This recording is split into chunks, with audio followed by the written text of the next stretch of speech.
يعني انت لو صحيت من النوم غسلت وشك خلاص كده. السلام عليكم ورحمة الله وبركاته، معاكم اسلام. معايا النهاردة تليفونين صعب جدا مقارنتهم.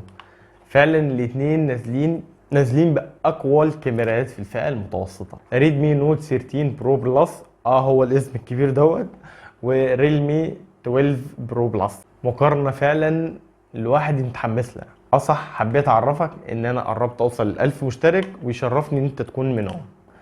تابعني لو انت بتحب المحتوى دوت، وما تنساش تصلي على النبي وتدعي لاخواتنا. ندخل بقى في التصميم الاتنين شكلهم شيك جدا، وكل واحد ليه ذوقه في الحته دي.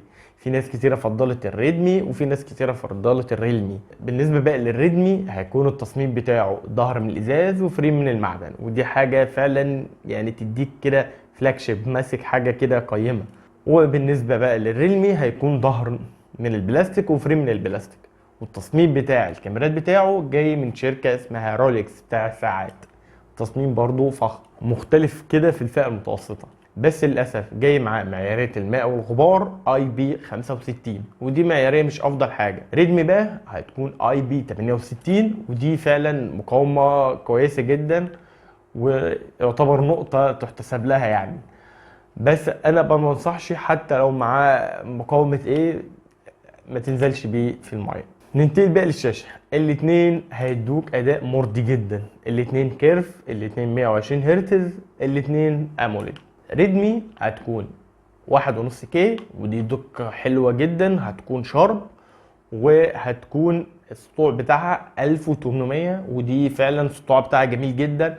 والمقاس بتاع الشاشة 667، وهتكون ارفع حاجات بسيطة من الريلمي هيكون 6 و7 المقاس بتاعه، والسطوع هيكون 950، وده اقل بكتير من الريدمي. هيبان اكتر لما تطلع بالتليفونين بره في الشمس. والشاشه هتكون فول اتش دي.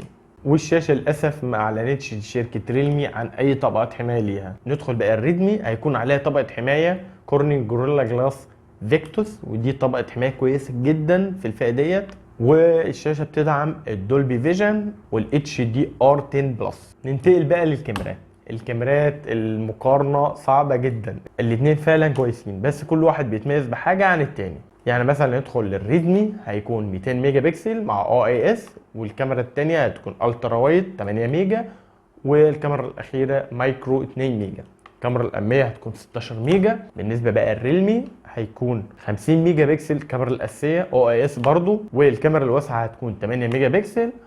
وفي كاميرا مش موجودة الا هو في التليفون دوت، 64 ميجا بكسل OIS بيريسكوب، والكاميرا دي فعلا مش موجودة الا في الفيلم. والكاميرا دي فعلا تحفة، بتدي بورتريه تحفة، بيحسسك ان انت معاك فلاج شيب. وفعلا الفيديوهات اللي شفتها بتتقارن مع الفلاج شيب، فعلا تحفه. الكاميرا الاماميه 32 ميجا بكسل. لما نيجي نقارن الكاميرتين الاساسيتين، هيكون الاثنين كويسين، بس شاومي هتكون مايله لان الالوان تبقى زاهي اكتر، فاقعه شويه. بس ريلمي هتكون اقرب للواقع، لو انت حابب كده او حابب كده. لو انت بالكاميرتين الاساسيتين، الريلمي لما تيجي تزوم فيها هتكون احسن، وهتدي لك شارب اكتر في الصوره، هتدي لك صوره اكتر. بس لو انت كده، انا لو معايا ريلمي هروح بقى مشغل ال3 اكس، طبعا الموضوع هيختلف.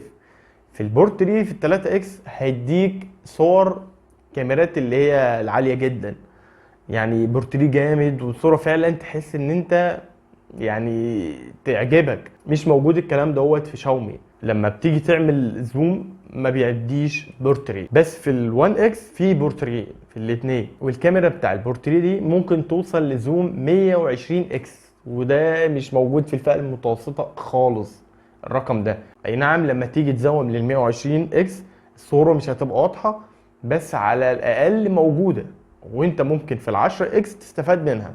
ندخل بقى في تصوير الكاميرا الأساسية. الاتنين هيكون فيهم مثبت بصري، بس شاومي هتكون فيها ثبات أكتر من ريلمي، مش عارف ليه مع ان الاتنين فيهم مثبت. ندخل بقى للكاميرا الأمامية. الكاميرا الأمامية الاتنين آخرهم 1080، ما بيدعموش ال 4K. بس انت ممكن تلاحظ ان في نقطة أحسن في ريلمي، ان هي بتحس ان الإطار أوسع، يعني العدسة تحس انها بعيدة عنك كده، بتديك بعد في الصورة. بالنسبه بقى لشركه شاومي بتحس انها اقرب، عامله كروب كده للصوره، وبتحس ان الاتش دي ار بتاعها لاسع كده، لما بتصور فيديو بتحس انه لاسع كده. في الريلمي بتكون افضل، اذا الكاميرا الاماميه في الريلمي هتكون احسن. ندخل بقى في المعالج في الاثنين كويس جدا. بالنسبه لشاومي جاي معاها دايمنسيتي 720 الترا، ده كويس جدا في المهام اليوميه وبيشغل العاب كويس. طبعا هو مش افضل حاجه في الفئه ديت، بس شغال كويس، بيشغل بابجي على 60 فريم للي بيسال. بالنسبه بقى لشركه ريلمي جاي معاه سناب دراجون 7 اس جين 2، والمعالج ده كويس برضو، وفي الالعاب بيجيب 60 فريم في لعبه بابجي وثابت عليها، يعني مش هيزعلك في حاجه.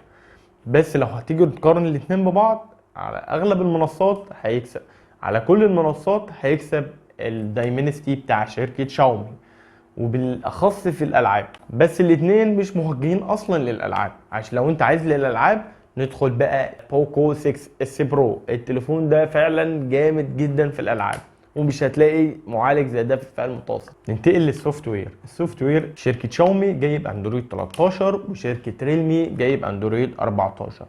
الاتنين كويسين في المهام اليوميه، بس تحس في شركه ريلمي اسرع حاجات بسيطه في تنقل بين التطبيقات، وبتحسك اكتر ان انت في الخلفيه شغال تطبيقات اكتر من شركه شاومي. يعني شاومي بتحس ان المعالج بيوفر للطاقه اكتر، فبيقفل لك البرامج لو انت فتحت برامج اكتر. وده قلنا للبطاريه. البطاريه بقى 5000 في الاتنين، بس البطاريه في شركه شاومي المعالج تحس انه بيسحب طاقه اكتر، فمش هيقضي لك اليوم زي ريلمي هيكون احسن في البطاريه. بس شاومي معوضه لك دوت في الشحن ال 120 اللي هيشحن لك التليفون في تلت ساعه. يعني انت لو صحيت من النوم غسلت وشك خلاص كده.